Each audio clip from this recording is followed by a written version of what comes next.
ఈరోజు భారతదేశం తన నిబద్ధతని చాటుకుంటుంది. ఏదో ప్రపంచంలో మనమే గొప్పని చూపించుకోవడం కాదు. మా విధానం ఇంతే, మేము ఇలాగే ఉంటామని చూపించుకుంటాం.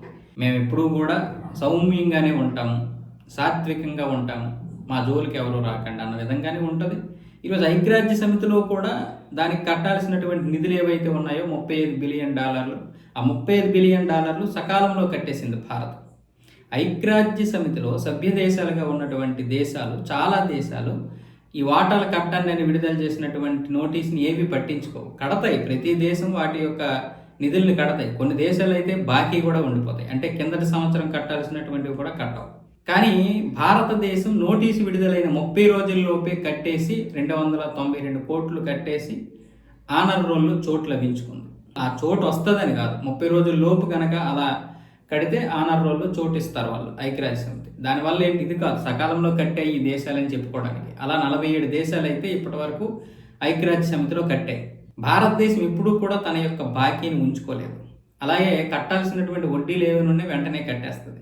మిగతా దేశాలలాగా అది ఇది చెప్పి టర్రుపురు చెప్పి మాటలు కాలయాపన చేసే దేశం కాదు.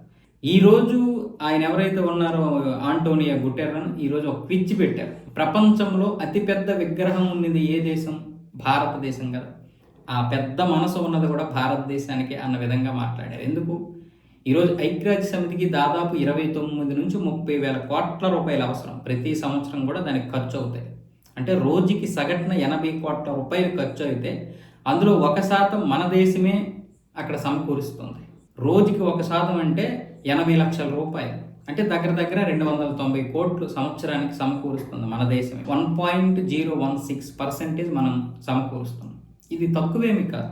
ఇలాంటి దీని మీద ఈరోజు ఏమొచ్చేసి అక్కడ భారతదేశం గురించి మాట్లాడుతున్నారు. అంటే డబ్బులు కట్టేశాం కాబట్టి మాట్లాడారు, లేకపోతే మాట్లాడరు అంటే కాదు. ఈరోజు అది ఒక దౌత్యములో భాగం. భారతదేశం గట్టిగా మాట్లాడగలుగుతుంది ఐక్యరాజ్య సమితిలో. ఎక్కడికక్కడ పాకిస్తాన్ని, అమెరికాని, ఏ దేశమైనా సరే భారతదేశం మీద ఏదైనా విచ్చలవిడిగా పడితే అక్కడ కుదరదు. ఐక్యరాజ్య సమితిలో ఎక్కడికక్కడ మన హరీష్ గారు అయితేనేమి, లేకపోతే మన ప్రతినిధులు ఎవరైతే ఉన్నారో అందరూ కూడా, పర్వతనేని హరీష్ గారితో కూడా చాలామంది ఈరోజు ఎండగట్టేస్తున్నారంటే అన్ని విషయాల్లో కూడా మనం సరిగ్గా సక్రమంగా పర్ఫెక్ట్గా ఉన్నాం కాబట్టి.